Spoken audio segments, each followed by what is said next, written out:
வணக்கம். DSGS private limited companies discussion, psychology department discussion, all department conference meeting, kingdom countries discussion, world leaders discussion, doctor class discussion, status discussion, question discussion. Okay, information. சரி,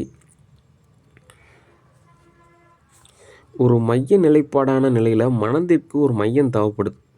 அந்த வகையில் ஒரு நிர்வாகவியல் பொறுப்பு அப்படின்ற ஒரு மனநிலைக்கு, ஒரு சமநிலைக்கு ஒரு வார்த்தை தேவைப்படுது. அதனால் ஒரு ராஜாவாக நான் சொல்கிறது தெளிவான பொறுமை கேட்டுக்குங்க. தமிழில் என்ன சொல்லியிருக்காங்கன்னா, புறத்திணை அகத்திணை அப்படின்றாங்க. ஓகே, இந்த காவியமாகட்டும், அந்த காலத்தில் எழுதப்பட்ட கதைகளாகட்டும், அதாவது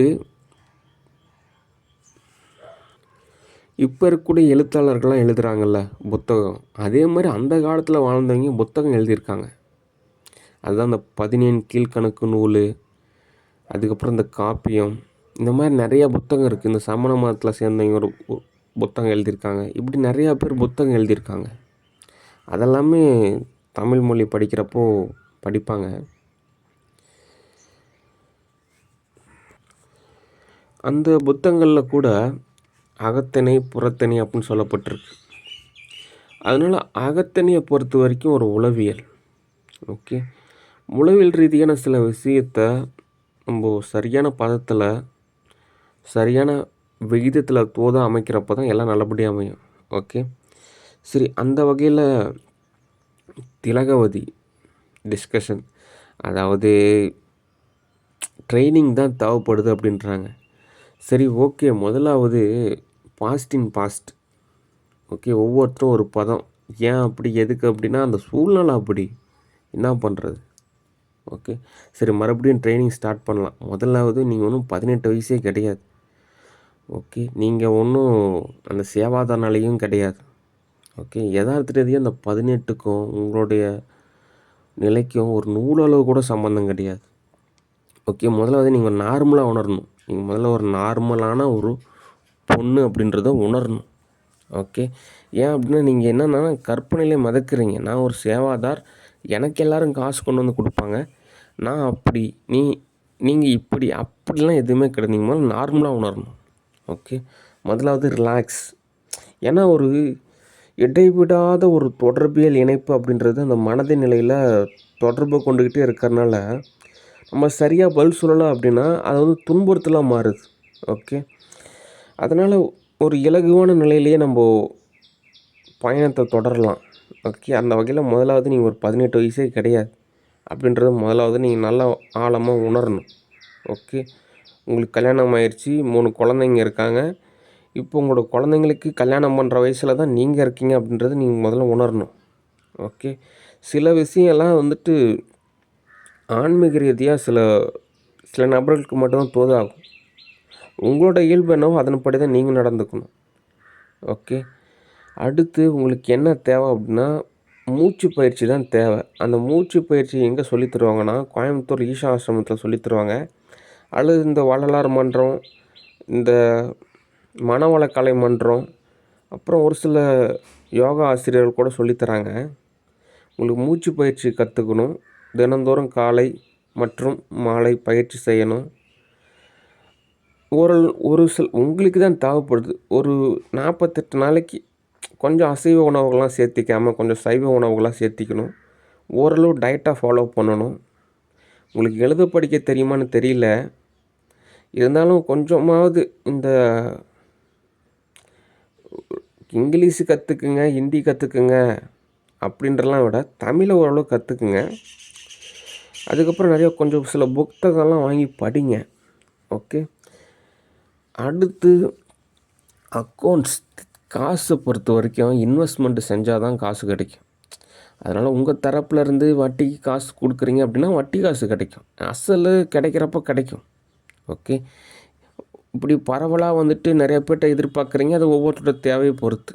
இப்போ என்கிட்டையுமே காசு நீங்கள் எதிர்பார்க்குறீங்க, எப்படி கிடைக்கும் அப்படின்னா நீங்கள் இந்த மாதிரி எனக்கு ஏதாவது தோதை அமைச்சு கொடுத்தீங்கன்னா தான் காசு கிடைக்கும். ஓகே, அல்லது ஒரு நிலையில் உங்கள் டாக்டரை திருமணம் செஞ்சுக்கிட்டோன்னா அப்படின்னா ஏதோ தேவைக்கு தகுந்த மாதிரி ஒரு நிதிநிலை கிடைக்கும். மற்றபடி ஒரு துன்புறுத்தலால் ஒரு காசு கிடைக்கும் அப்படின்றது அது சரி கிடையாது. ஏதோ சொந்த பந்தம் தேவைப்படுறாங்க, ஓகே கொடுக்கலாம். அதே தோது பார்த்துக்கணும். திரும்ப திரும்ப வந்துட்டு ஏன்னா எனக்குமே தேவை இருக்குது. ஓகே, எனக்குமே நிறையா தேவை இருக்குது. எல்லாரையுமே நான் ஓரளவு பதமாக வந்துட்டு காப்பாற்ற வேண்டிய நிலமையில் இருக்கிறேன். அதனால் எனக்குமே காசு தேவைப்படுது. ஓகே, இப்போ ஏதோ ஒரு மூவி நடிக்கிறேன்னா, சம்பாதிக்கிறேன்னா, ஏதோ உங்களுக்கு ஒரு தேவையா ஓரளவுக்கு காசு கொடுக்கலாம். அதுதான் நாகரிகம், அதுதான் பண்பு அப்படின்றத நீங்களும் புரிஞ்சுக்கணும். சும்மா என்னை துன்புறுத்திகிட்டே இருக்கக்கூடாது. ஏன்னா இப்போ நீங்கள் உதவி செய்யக்கூடிய நிலைமையில் இருக்கிறீங்க. ஆனாலும் நீங்கள் எனக்கு ஒரு ஷெல் ஷாப் வச்சுருந்தீங்கன்னா, இந்த மாதிரி காசு தேவைப்படுதுன்றாங்க, சரி இவங்ககிட்ட ஒரு காசு வாங்கிட்டு ஒரு வட்டி காசாவது கொடுத்துட்ருக்கலாம் அப்படின்னு நம்ம தோது பார்க்கலாம். நான் மட்டும் என்ன பண்ணுவேன்? ஓகே, அதனால் பதமாக தான் தோது பார்க்கறதுன்றது தான் தோது ஆகும். ஆனால் உங்களுக்கான ஒன்று ட்ரைனிங் கிளாஸ் இருக்குது. ஓகே, அதே மாதிரி எல்லோ ப்ராஜெக்ட்லாம் கேன்சல் பண்ணிடுங்க. எல்லோ ப்ராஜெக்ட்டு நாட்டலோடு அது உங்களுக்கு தோதாகலை. ஓகே, சரி நானே கூப்பிடுவேன். ஓகே, தினந்தோறும் 1 ஹவராவது டைம் ஸ்பெண்ட் பண்ணுவேன். அப்போ நான் உங்களுக்கு என்ன ஏதுன்னு தகவல் சொல்கிறேன். ஓகே, சரி அடுத்து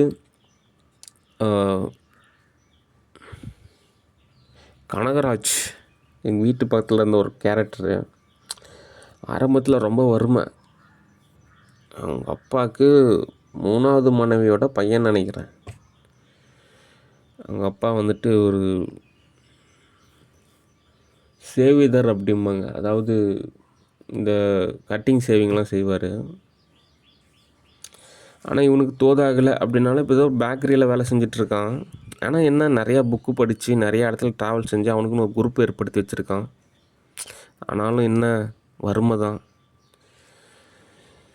யதார்த்த ரீதியாக இந்த மாதிரி நிலையில் அவன் ஓரளவுக்கு ஆன்மீகத்தில் ஈடுபாடு இருக்குது. அந்த பதத்தில் தான் பயணிக்கணும். காலை மாலை பயிற்சி செய்யணும். ஏன்னா அவனுடைய சாஃப்ட்வேர் வந்துட்டு அந்த காது அப்படின்ற நிலையில் எனக்கு தோதாக மாட்டேங்குது. அவனை மாதிரி என்னையும் மாற்றி விட்டுருது. இப்போ சினிமா இண்டஸ்ட்ரியில் இருக்கிறனால நல்லா ஒரு 7 அடி உயரமாவது இருக்கணும். அவனோட சாஃப்ட்வேர் அவன் இன்ஸ்டால் பண்ணுறதுனால எனக்கு அவனை மாதிரியான ஒரு நிலை ஏற்பட்டுருது. அதனால தான் சொன்னேன், உனக்கு வந்து இல்லறம் செட் ஆகலை, உனக்கு துறவரம் தான் கரெக்டு. ஏன்னா அப்போனா தான் நீ காசு ஓரளவு சேர்த்து வைப்ப, உங்கள் மம்மியை நீ கேர் செஞ்சுக்குவ, ஏதோ ஒரு வகையில் உன்னோட வாழ்வியல் பொருளாதாரமாவது மேம்படையும். ஒருவேளை இல்லறத்தில் போனேன் அப்படின்னா சிரமந்தான் அப்படின்றத சொன்னேன்.